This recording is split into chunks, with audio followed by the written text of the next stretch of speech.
Many years ago, I read where Napoleon Hill pointed out that the imagination is the most marvelous, miraculous, inconceivably powerful force that the world has ever known.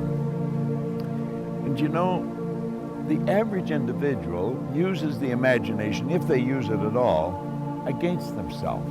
They imagine what they don't want. They imagine problems coming. Let's begin to use our imagination the way God meant it to be used. It's the greatest creative faculty that we possess, and we can build anything we want with it. I want you to wander around your home or possibly your office and take a look at all of the conveniences that you have there that you didn't have, let's say, 2 years, 5 years, 10 years ago, 25 years ago. Do you know that every one of them, without exception, was first created in the mind of one individual with their imagination? Do you know you can use your imagination to go into the future and bring it into the present? That's what all highly successful people do. They see where they want to go, and then they act like the person they want to become. It was William James from Harvard's advice. He says it's the actor's technique. Act like the person you want to become.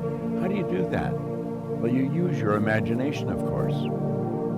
You see, it's a strange phenomena, but the greatest gift we've got is used very well up till the ages of 4 or possibly 5. The little child, we always wonder what's going on in their mind. They're using their imagination. They're building wonderful pictures in their mind.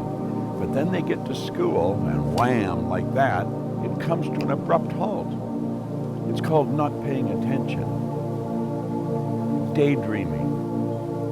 Well, what they were really doing was exercising a phenomenal mental faculty. You see, we can see, hear, smell, taste, touch. They're for our physical benefit. As long as we're living in a physical body and corresponding with the material world, we will use our sensory factors. But you know, I have a couple of little dogs at home that can hear, see, smell, taste, and touch. We've got higher faculties. You have perception, the will, memory, intuition, reason, and imagination. These marvelous tools. We can take our imagination and build an image in our mind of how we want to live. Block out what's going now. Don't let your present results have anything to do with this. Just what you want. And it's with your imagination that you will build it. Everything that we have, the camera that I'm speaking to right now, was first created in the mind of one individual. Think of how our world's changed. You see, we were gifted with these higher faculties.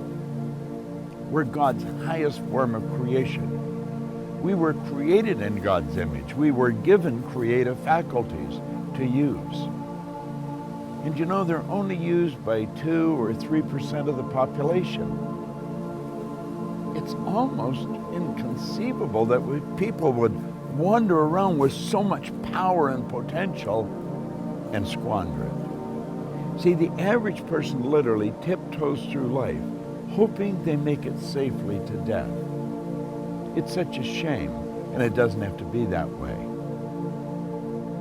Think we have giant corporations and little wee creative departments. And the primary reason for that is the average individual really does not believe that they're creative.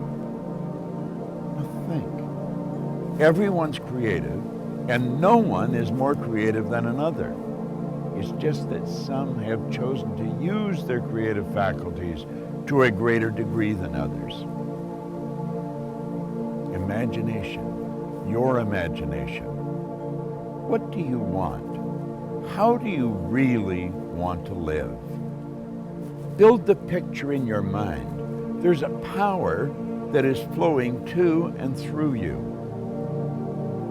A creative, unadulterated power. It can be photographed leaving your body. Way back in the 30s, Semyon Kurlin, the Russian photographer, perfected a form of photography where you can actually photograph a person's body and you will see the energy glowing from them. Well, that energy flows into your mind. And it's the images you build in your mind that's going to dictate the vibration that this instrument you're living in is in. And the vibration on a conscious level is called feeling. Make certain that you exercise your imagination daily.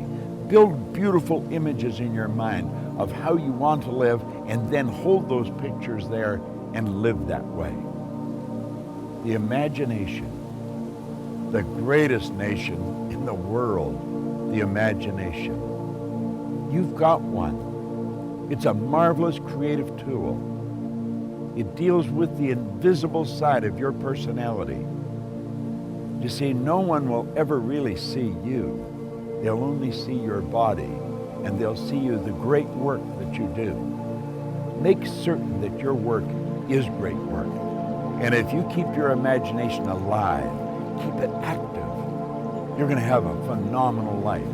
You know, life can get better every day, and it will get better every day through the proper use of your imagination. What a wonderful idea. This is Bob Proctor.